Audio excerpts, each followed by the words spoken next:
Una police સ્ટેશનમાં 500ની લાંચ લેતા જીઆરડી જવાન રંગે હાથ ઝડપાયા। એસીબી ગુજરાત દ્વારા ટોલ ફ્રી નંબર 1064 મળેલી ફરિયાદને આધારે મોટી કાર્યવાહી કરવામાં આવી છે। જિલ્લા ગીર સોમનાથના ઉના પોલીસ સ્ટેશનમાં ફરજ બજાવતા જીઆરડી સંજયભાઈ કરશનભાઈ મકવાણાને ₹500ની લાંચ લેતા રંગે હાથ ઝડપી પાડવામાં આવ્યા છે।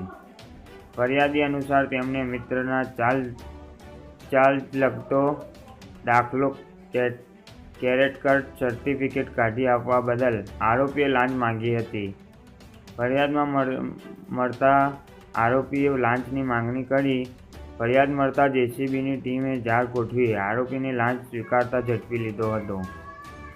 આ કાર્યવાહી એસીબી ગુજરાતના વડાના માર્ગદર્શન હેઠળ આઈપીએસ પિયુષ પટેલ, ગુજરાત ઇન્ફોર્મેશન ભારતી પંડ્યા અને દીપક મેઘાણીની ટીમ દ્વારા કાર્યવાહી હાથ ધરવામાં આવી હતી।